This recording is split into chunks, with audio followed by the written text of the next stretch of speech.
Hi, welcome back to my channel. This is Life After Work and my name is Margot. I'm here just to discuss my process of getting ready to retire. It's looking like probably going to put in my paperwork sometime February 1st or February 15th so that I can be retired by March. Um, I, I would do it today, but honestly, I would have to hop on a plane tomorrow because I wouldn't be bringing home enough. So this is kind of where I'm at. Um, Other than that, I've been doing these little lists of things that I want to bring with me, things that I would like to bring with me, and things that would be, if I have room, I'll put them in my luggage to bring with me.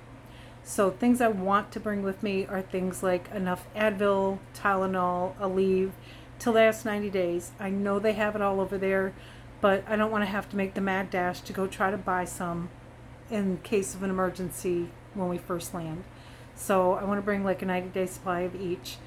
Also want to bring like Pepto-Bismol. I've seen people who have had difficulty finding something similar to Pepto. Pretty sure it's just an American, Canadian product.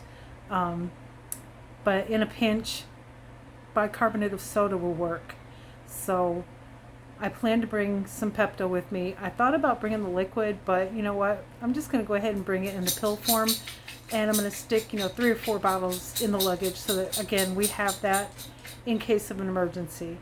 And then other things that I want to bring with, and I know that I can probably find over there, would be like cold medicine.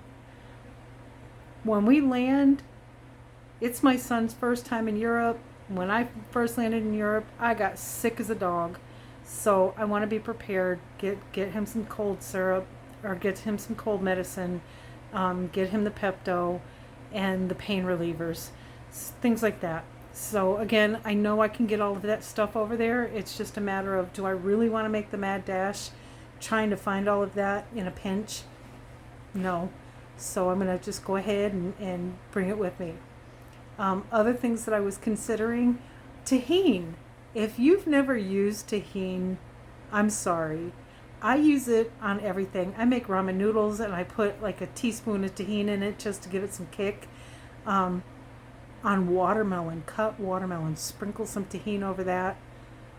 It's the bomb. Same thing with cut pineapple. Sprinkle some tahine over that and you'll thank me later.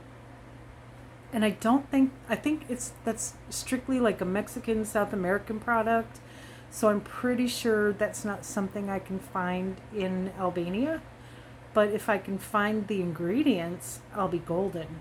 So it's literally salt, lime, and chili. That's all it is. So that's it. I gotta find those ingredients. I don't know about powdered lime. I know I can get it here in the US, so I might bring a box of that with me just to make my tahini up. But it's not a necessity, so I'll live without it because Albania has spices and I plan to assimilate into the Albanian way of cooking and culture and all of that. So having familiar spices, maybe the first couple of days just to get ourselves settled in and to make something to eat that we're familiar with, I would bring, packets of stuff. So I know salt, pepper, garlic powder, onion powder, cumin, all of that you can buy anywhere in Albania, Montenegro, Macedonia, Greece.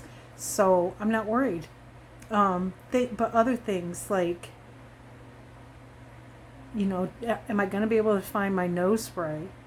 I have such bad allergies that I have a nose spray that I use 3 times a day just to keep my nose from dripping constantly.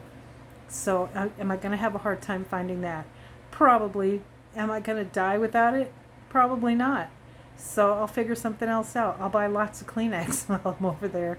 And yes, I've seen it on the shelves, so not worried about that either. Some things that I might be worried about, I can't really think of anything. Some things I would like to bring with me. Simple things like I have my mother's salad bowl, and I talked about it in a previous video about this salad bowl that my mom always wanted. I have that salad bowl. I have her colander, which is older than I am, and I'm 63. Pretty sure this colander is close to 65, 70 years old, something like that.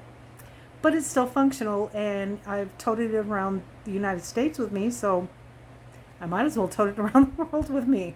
Um, and silly things like chopsticks. My son likes his chopsticks. Like, is there anywhere in Toronto to buy chopsticks? Probably not. So we'll bring those just because that's what he wants.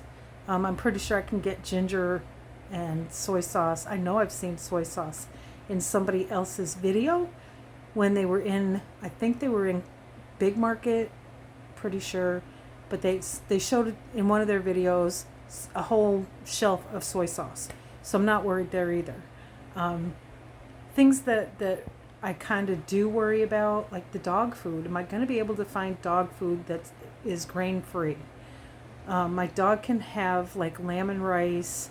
I feed him salmon and potato. It's sweet potato, so he gets that. But he's pretty much grain free because he's got skin allergies, and I don't want to have to make my poor dog suffer.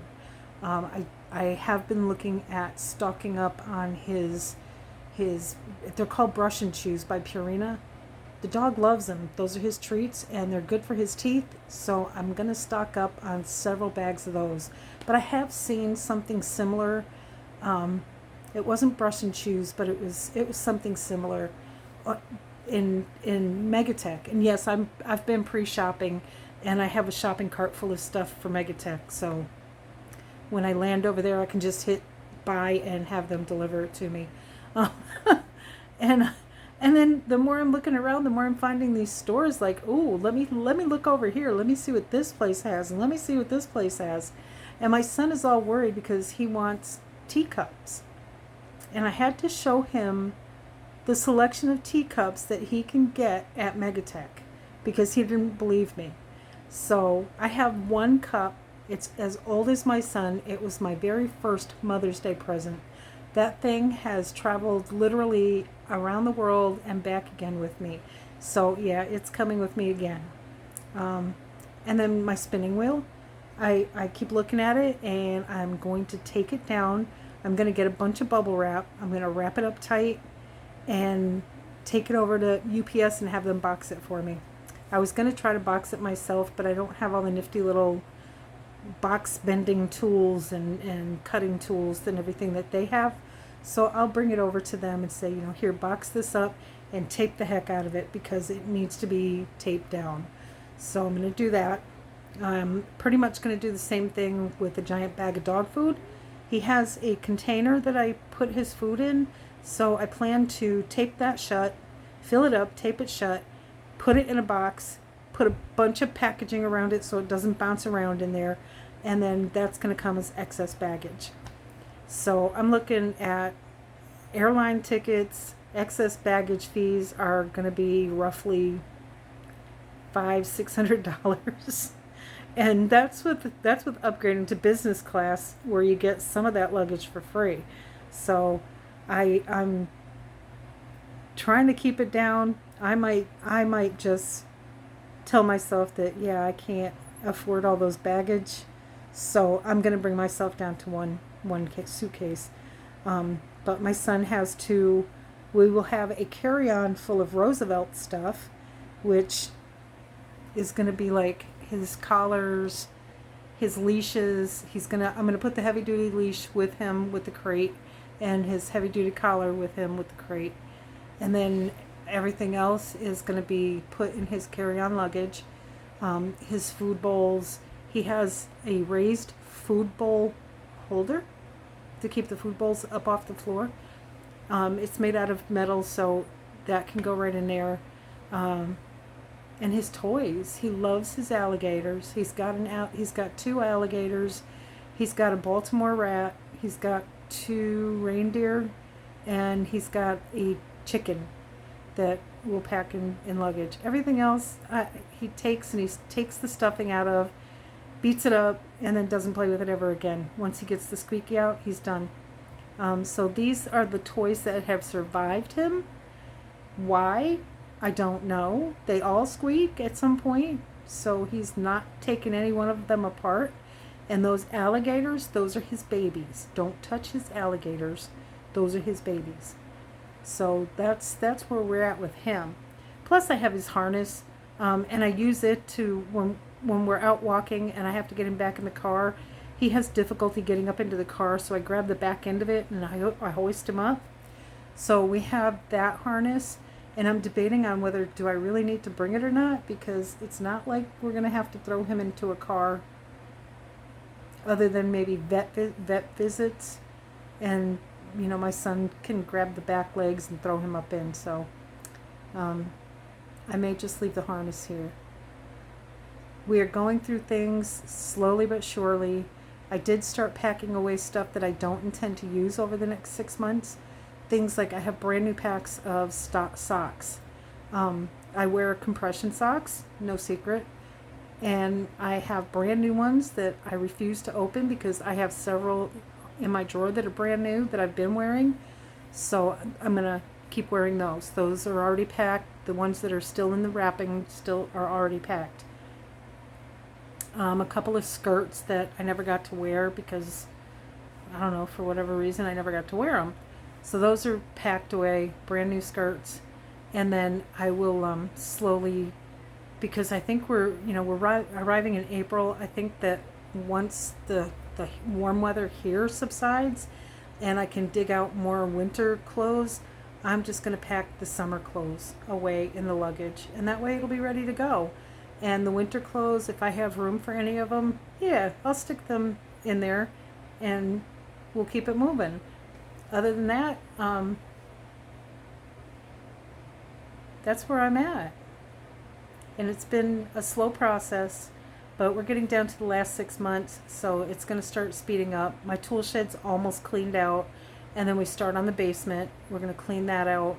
I have friends coming down from Connecticut who are going to take a bunch of stuff back with them that they want to keep and bring stuff to my sister that she might want to keep.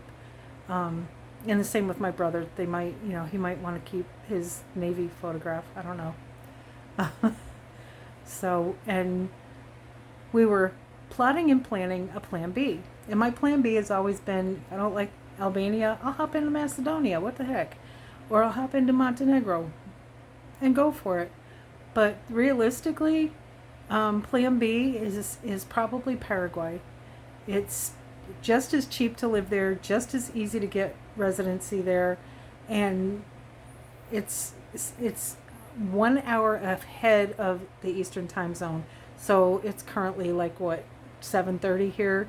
So it would be 8:30 there right now.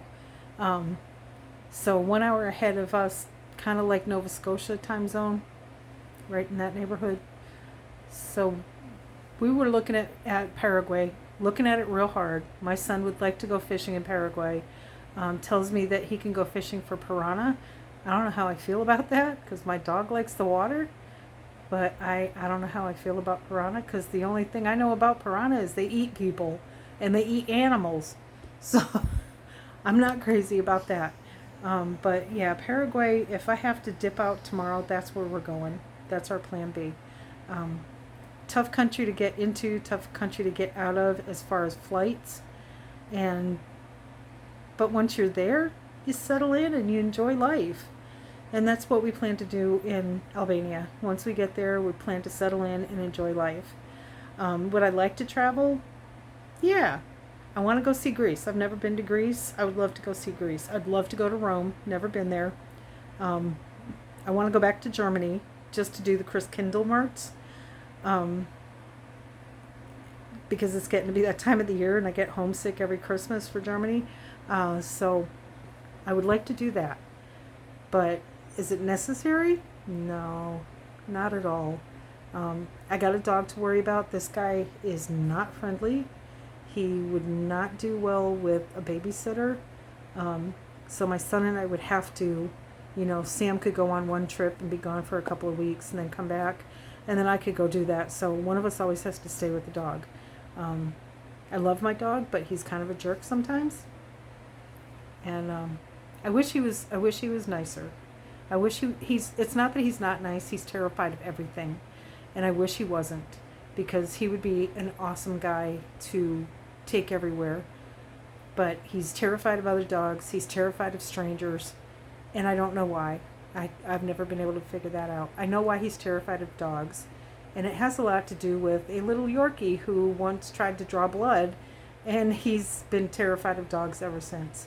So it's kind of sad, but that's the reality. So with that, I'm going to say goodnight. It's been a long, ugly day. I've had a migraine for a couple of days now. And it started raining here, so the migraine started to subside a little bit. So I'm hoping that I wake up tomorrow migraine free. That would be nice. So good night. Peace, love, and hugs to everybody. And just get out there and live life. Try to enjoy what you've got. Even if you think you're stuck here in the U.S., get out there and enjoy what you've got. My God, we've got parks everywhere that you can go to get away from the rat race for about 20 minutes. I go out, I do that every chance I get. I take off and I go out into the woods. And my dog and my son and I go walking, and we enjoy the scenery. We smell the fresh air. We look at the water. And someday, wherever we settle, we plan to, get some fishing rods and try our hand at fishing. So my son loves to fish.